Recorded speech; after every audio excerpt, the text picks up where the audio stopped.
छाती पर पैर रख करके बेहोशी और में मुझे आरके यादव रिवॉल्वर सटा दिया। यदि प्रेस वाले नहीं होते, इसको मजाक में नहीं टाला जाए। मेरे बदन पर एक जगह नहीं थी, तिल नहीं था। 600 लाठी मेरे बदन पर, मेरे माथे पर मारा गया। 6ठी स्टेज की हड्डी मेरी तोड़ दी गई। उसके जान पर इसी तरह का खतरा बना हुआ है। जॉर्ज साहब पर हमला हुआ, रूढ़ी पर हमला हुआ, रामविलास पासवान पर हमला हुआ, शरद यादव पर हमले हुए, नीतीश जी पर हमला हुआ। हम लोगों को खुद लज्जा होती है कि हम बार बार बिहार के सवाल को यहाँ पर उठा रहे हैं। कलेक्टर ने आदेश दिया, मारो साले को और इतना मारो कि मार दो। It's a very serious matter. Let the members express their opinion on this. I tried to contact the Apollo Hospital. The Apollo Hospital doctor told me that you can't talk to even for 3 days. ये मामला बहुत ही गंभीर है। उन्हीं के घर पर साजिश रची गई मुझे मारने के लिए।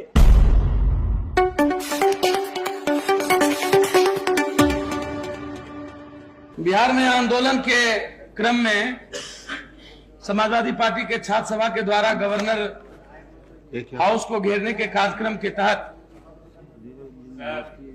बिहार में एक हड़ताली मोड़ है, हड़ताली चौक है, जहां पुलिस की बैरियर लगाई जाती है। हम उस जुलूस का नेतृत्व नहीं कर रहे थे। जुलूस के हम बहुत पीछे थे। छात्र सभा की रैली जब उस बैरियर के पास गई तो उधर से हम जब पीछे में, बहुत सारे पीछे में हमने सुना कि गोली या आंसू गैस का आवाज फटाफट चल रही है। लोग काफी भागना शुरुआत किए। हम वहां से पीछे से आगे दौड़ने के क्रम में दौड़ते दौड़ते जब हम आगे गए तो वो बैरियर लगी हुई थी, बंद थी, दोनों गेट बंद थी। लेकिन जैसे ही हम वहां पहुंचे, गाड़ी से अकेले वहां हम जब उतरे तो कलेक्टर राजबाला वर्मा, जो अभी वर्तमान कलेक्टर है और जिन पर प्रिविलेज भी नीतीश जी दिए हुए थे, और वहां के एक आरके यादव डीएसपी हैं उस कोतवाली के, जो पूर्व मुख्यमंत्री और वर्तमान मुख्यमंत्री के भाई और पूर्व मुख्यमंत्री के साले, उनके अपने सगे सारू हैं। मुझ पर जबकि कोई प्रावधान नहीं, मैं कुछ नहीं कर रहा था, मैं खड़ा था। गेट खुलवा करके कलेक्टर ने आदेश दिया, मारो साले को और इतना मारो कि मार दो। और 400 लाठी नहीं, 600 लाठी मेरे बदन पर, मेरे माथे पर मारा गया। जो पूरे सदन में, जो पूरे अखबार में आप देखे होंगे, मुझे आरके यादव रिवॉल्वर सटा दिया। यदि प्रेस वाले नहीं होते, इलेक्ट्रॉनिक मीडिया वाले नहीं होते, तो मेरी जिंदगी उस दिन नहीं बचती। मुझे मार दिया गया था। मुझे पट्टी लगी हुई है, स्लेट लगी हुई है, फेलो में मैं यहाँ दिखाया हूँ, स्लेट लगी हुई है। 6ठी स्टेज की हड्डी मेरी तोड़ दी गई और डॉक्टर ने लिखा यदि और 10 लाठी लगते तो जीवन भर के लिए ये पैरालिसिस मार दिया जाता। इसके पहले भी समता पार्टी, बीजेपी, कई लोगों ने राजभवन घेरने का प्रयास किया, राजभवन घेरो मार्च किया गया, किसी पर लाठी नहीं चली। लेकिन जान करके पप्पू यादव को जान से मारने की साजिश, फिर 48 घंटा का बिहार बंद था, उस दिन जान से मारने की साजिश, ये वर्तमान मुख्यमंत्री के पहले पूर्व मुख्यमंत्री के द्वारा और उनके साले साधु यादव के द्वारा मुझे सर जान से मारने की साजिश में कई बार पहले उठा चुका था। मुझे जैना जी ने कहा कि आपकी हिफाजत की व्यवस्था की जाएगी, लेकिन पुलिस के द्वारा और कलेक्टर ने अपने जूते से मेरे छाती पर पैर रख करके बेहोशी और में वो आप देखे होंगे इंडिया टुडे में कि कलेक्टर ने मेरे छाती पर जूते रख करके मचलने का काम किया। और इंडिया टुडे में देखे होंगे कितनी मार लगी। ये वही कलेक्टर है जिनको कोर्ट ने और जिनको चुनाव आयोग ने गया से हटा दिया था, सस्पेंड कर दिया था।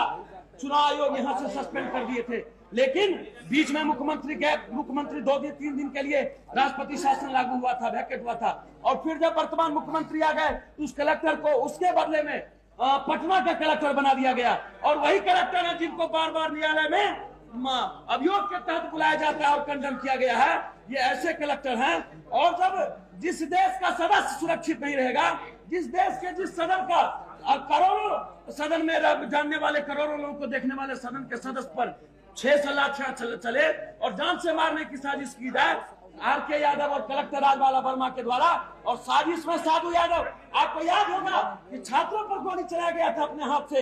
यहाँ पर वही साधु यादव जो वर्तमान मुख्यमंत्री के भाई और पूर्व मुख्यमंत्री के साले प्रधानमंत्री इंद्र कुमार गुजराल साहब ने खुद अपने हाथ से सीबीआई को जांच में दिया और सीबीआई ने रिपोर्ट भी अपना जमा कर दिया है उसके विरुद्ध में कि अपने हाथ से छीन करके गोली चलाने के काम किया गया। उन्हीं के घर पर साजिश रची गई मुझे मारने के लिए। और मुझे आज भी वहां के प्रशासन पूर्णिया के कलेक्टर और डीडीसी के मिलकर के जान से मारने की साजिश है। मैं सदन से एक आग्रह करूंगा और पूरे सदन से मैं मांग करना चाहता हूं कि एक सदस्य का मामला है और उस कलेक्टर पर प्रिविलेज होना चाहिए और वो आरके यादव और कलेक्टर दंडित होना चाहिए। हम आपसे विनती करना चाहते हैं, यहाँ बैठे हैं श्रीकांत जैना साहब, कि मेरे बदन पर एक जगह नहीं थी, तिल नहीं था, और जिस दिन बिहार में 48 घंटे बिहार बंद थे, उस दिन मेरे माथे पर कम से कम मेरे ड्राइवर को 6 से लाठी मारा। मेरी सुरक्षा गार्ड नहीं होती तो उस दिन मुझे मार दिया गया था। इसलिए मैं चाहता हूं कि कम से कम राजबाला वर्मा और आरके यादव जैसे कलेक्टर और वर्मा जैसे कलेक्टर और आरके यादव जैसे डीएसपी को कम से कम उनको मुअत्तल किया जाए और प्रिविलेज कमेटी में उसको जो हमारा सदस्य उसमें दिया जाए। मैं ये चाहता हूं सदन के माध्यम से कि ये आप हो, ये मैं विनती करना चाहता हूं। सर मुझे जान से मारने की साजिश, मुझे जान से मारने की साजिश की गई। सर मैं विनती करता हूं, यदि आप नहीं सर बचाएंगे तो बिहार में सर किसी की जान नहीं बचने वाली है। जॉर्ज साहब पर हमला हुआ, रूढ़ी पर हमला हुआ, रामलाल पासवान पर हमला हुआ, शरद यादव पर हमले हुए, एक हमले नहीं हुए सर, कितने अनेक हमले हुए हैं और कलेक्टर एसपी के द्वारा मारे गए हैं। नीतीश जी पर हमला हुआ, एक सदस्य कोई बचे नहीं है सर। मैं तो कलेक्टर के जूते से मारा गया हूँ, ये लोग कलेक्टर और एसपी के साजिश से मारे गए हैं। लेकिन सदन मौन रहे, सदस्य के मामले में मुझे कुछ नहीं कहना।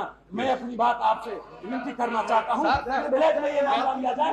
मैं हाथ जोड़ करके विनती करता हूँ। मैं इससे ज्यादा नहीं कुछ कहूँ। श्री राजेश रंजन जी ने अभी यहाँ जो सुनाया है सदन को, जिस दिन के घटना का इन्होंने जिक्र किया है, उस दिन मैं भी पटना में था और जब सूचना मिली कि इन पर बर्बर लाठी प्रहार हुआ है और जान मारने की नीयत से इन पर हमला किया गया है, इसकी जब सूचना मिली तो मैं भी अपने सभी साथियों के साथ इनको देखने के लिए एक प्राइवेट अस्पताल में पहुंचा, नर्सिंग होम में, जहां इनको दाखिल कराया गया था। और ये बेहोश थे।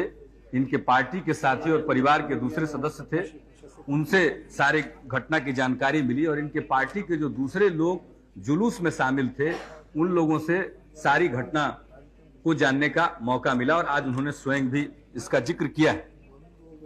एक बात इसमें साफ है कि जिसने भी प्रहार इन पर किया, ये जानबूझ करके इन पर प्रहार किया गया कि ये एक सांसद और ये पप्पू यादव है, पहचान करके और जान करके इन पर हमला हुआ, इसमें कोई दो राय नहीं हो सकती।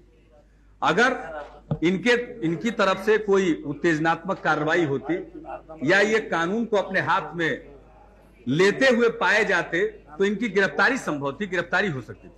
लेकिन किसी भी हालत में इन पर प्रहार करना, लाठी प्रहार करना और खदेड़ने के लिए, भीड़ को भगाने के लिए लाठी प्रहार करने का पुलिस को अधिकार है, लेकिन इस तरह से किसी व्यक्ति को जान से मारने के लिए या सब दिन के लिए अशक्त कर देने के लिए उन पर लाठी प्रहार करने का अधिकार पुलिस को नहीं है, किसी को नहीं है, किसी अधिकारी को नहीं है। तो जो घटना घटी है इनके साथ, इनके पार्टी के जुलूस के साथ और खास करके इनके साथ, वो जानबूझ करके घटी घटना थी, जान करके कि श्री पप्पू यादव को मारा जा रहा है। और जो कुछ भी इन्होंने स्वयं सुनाया अभी, ये बात काफी है, इस पर कार्रवाई होनी चाहिए। उस दिन घटना के बाद मैंने तुरंत प्रयास किया कि श्री मुलायम सिंह यादव, जो इनके पार्टी के राष्ट्रीय अध्यक्ष और देश के रक्षा मंत्री हैं, इनसे मैं संपर्क करूं।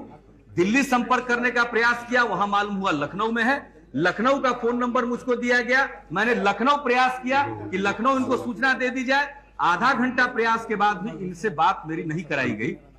बाद में टेलीफोन नंबर हमने छोड़ दिया, अगले दिन इनका फोन आया, पता नहीं फिर फोन कट गया। लोगों ने कहा कि इनको हम देना चाहते, हम इनको भी सारी बात की जानकारी देना चाहते थे और केंद्र सरकार के मंत्री थे, हम इनसे आग्रह करना चाहते थे कि आप स्वयं आकर के देख लीजिए।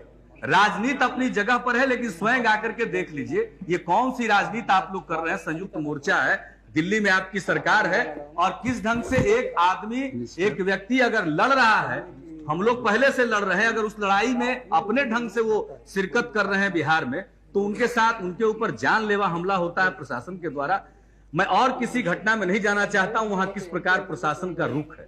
प्रशासन का रुख यही है सभापति महोदय। यहां पर लोग उठाते हैं चर्चा, हम लोग बहुत ही परेशान हो जाते हैं कभी कभी जब चारों तरफ से आवाज उठती है, कहती है बिहार का सदन है क्या, बिहार का सदन है क्या। कभी प्रियरंजन दास मुंशी भी कह देते हैं। हम लोगों को खुद लज्जा होती है कि हम बार बार बिहार के सवाल को यहां पर उठा रहे हैं, लेकिन एक जंगल राज है वहां के कोर्ट ने कहा कि जंगल राज, हाई कोर्ट ने यह ऑब्जर्वेशन दिया है कि जंगल राज है बिहार में, और इसलिए जब बिहार से चुन करके आए हुए सांसद यहां आपके सामने कुछ फरियाद रखते हैं और सदन के सामने फरियाद रखते हैं कि इसको मजाक में नहीं टाला जाए या इसको पार्टी के आधार पर नहीं टाला जाए, हम आपसे दरख्वास्त करेंगे कि न सिर्फ पप्पू यादव के मामले को के ऊपर जो भी कार्रवाई, अगर विशेषाधिकार का मामला जो मेरी समझ से बनता है, विशेषाधिकार समिति को जांच के लिए सुपुर्द करना चाहिए और रिपोर्ट के लिए, लेकिन इसके साथ हम आपसे यह भी आग्रह करेंगे जो भी बिहार में विपक्ष की राजनीति करता है, चाहे वो जिस दल का भी है, उसके जान पर इसी तरह का खतरा बना हुआ है। न सिर्फ बाहर के अपराध कर्मियों के द्वारा जान पर खतरा बना हुआ है, बल्कि वहां का प्रशासन सत्तारूढ़ पार्टी के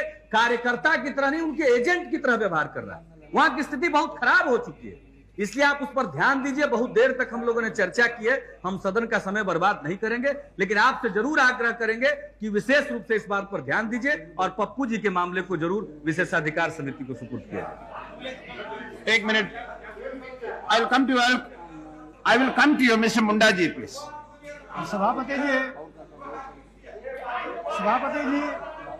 No. Let the members express their.